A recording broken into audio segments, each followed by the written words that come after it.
कुनै पनि राष्ट्रलाई के कुराले चिनाउँछ? त्यसको भूगोलले, इतिहासले कि त्यहाँ बस्ने मान्छेहरूले? यो प्रश्न अलिक गहिरो छ र आज हामी नेपाललाई केन्द्रमा राखेर यही प्रश्नको उत्तर खोज्ने कोसिस गर्दैछौँ। नेपाल भन्ने बित्तिकै धेरैको दिमागमा के आउँछ?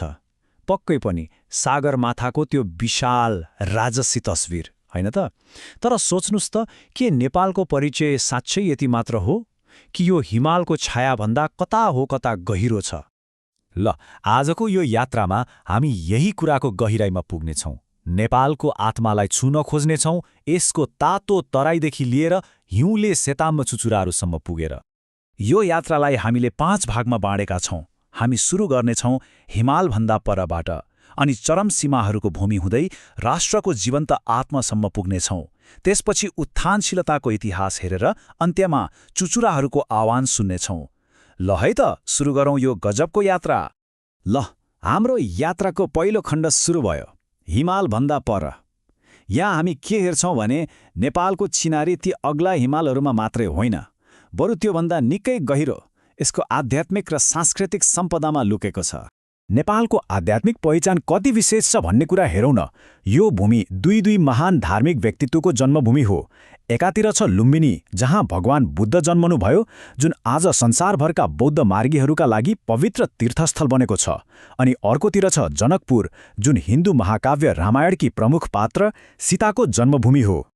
ओ, यही आध्यात्मिक विरासतले गर्दा होला यहाँ एउटा गजबको सामाजिक सद्भाव छ।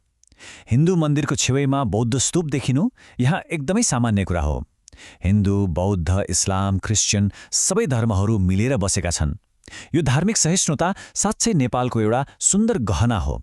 अब लागौँ हाम्रो दोस्रो खण्डतिर, चरम सीमाहरूको भूमि। यहाँ हामी नेपालको अचम्म लाग्दो भूगोलको यात्रा गर्नेछौँ। यस्तो भूगोल जहाँ एकातिर घना जङ्गल छन् भने अर्कोतिर हिउँले जमेका तालहरू। एकछिन कल्पना गरौँ त, हामी नेपालको यात्रा सुरु गर्दैछौँ तराईको समथर तातो मैदानबाट। यो ठाउँ लगभग समुद्री सतहकै उचाइमा छ। यही पर्छ चितवन राष्ट्रिय निकुञ्ज, घना जङ्गल अनि त्यो प्रसिद्ध एकसिङ्गे गैँडाको घर। अनि गजबको कुरा के छ भने यहाँबाट केही 100 किलोमिटर उत्तरतिर लाग्ने बित्तिकै भूगोलले पुरै कोल्टे फेर्छ। हामी सिधै पुग्छौँ 4920 मिटरको उचाइमा रहेको तिलिचो ताल। सोच्नुस् त, यसलाई संसारकै सबैभन्दा अग्लो ताल पनि भनिन्छ। यो भिन्नता वाह, साँच्चै अचम्म लाग्दो छ।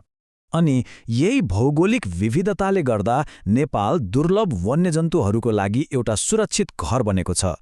तराईमा बङ्गाल टाइगर, हिमालमा हिउँचितुवा अनि गैँडा त छँदैछ। यति सानो देशमा यस्तो जैविक विविधता पाइनु साँच्चै ठूलो कुरा हो। अनि यो प्राकृतिक सुन्दरतामा अर्को एउटा रङ्ग थपिन्छ, लालीगुराँसको, नेपालको राष्ट्रिय फूल। वसन्तमा त यसले पहाडै राताम्बे पारिदिन्छ। ल, भूगोलको कुरा त भयो, अब कुरा गरौँ यहाँका मानिसहरूको। हाम्रो तेस्रो खण्ड, राष्ट्रको जीवन्त आत्मा। अब हामी नेपालको संस्कृति, खानपान अनि समुदायको गहिराइमा डुब्नेछौँ। काठमाडौँ उपत्यकाको एउटा एकदमै अनौठो र पुरानो परम्परा छ, कुमारी अर्थात् जीवित देवीको। यो परम्परामा एउटा सानो बालिकालाई देवीको रूपमा पुजिन्छ। देवीको शक्ति मानव शरीरमा हुन्छ भन्ने गहिरो विश्वासको प्रतीक हो यो, र काठमाडौँको संस्कृतिमा यसको छुट्टै महत्त्व छ। नेपाली जीवन त चाडपर्व र उत्सवले भरिएको छ भन्दा हुन्छ। दशैँ, असत्यमाथि सत्यको विजय, परिवारसँगको भेटघाट। अनि तिहार, झिलिमिली बत्ती, जहाँ काग, कुकुर जस्ता जनावरको पनि पूजा हुन्छ। त्यसपछि आउँछ होली, रङ्गहरूको पर्व, जसले सबैलाई एउटै रङ्गमा रङ्गाइदिन्छ। अब संस्कृति र चाडपर्वको कुरा गर्दा खानाको कुरा कसरी छुट्छ र? दाल भात त यहाँको राष्ट्रिय खाना नै भइहाल्यो। गुन्द्रुकको पनि आफ्नै स्वाद छ। तर आजकल एउटा चिज छ जसले पुरै देशलाई नै आफ्नो दिवाना बनाएको छ। त्यो हो मोमो। सडकको ठेलादेखि ठुला रेस्टुरेन्टसम्म मोमोको क्रेज नै अर्कै छ। यो विविधता भाषामा पनि उस्तै छ। थाहा छ, नेपालमा 120 भन्दा बढी भाषाहरू बोलिन्छ। गुरुङ, शेर्पा, थारू, नेवार यस्ता कैयौं जातजाति छन् जसको आआफ्नै भाषा, संस्कृति र परम्परा छ। सबै मिलेर यो देशलाई एउटा रङ्गीन फूलबारी जस्तै बनाएका छन्। अब हाम्रो यात्राको चौथो खण्डमा प्रवेश गरौँ, उत्थानशीलताको इतिहास। अब हामी नेपालको इतिहास पल्टाएर हेर्नेछौँ।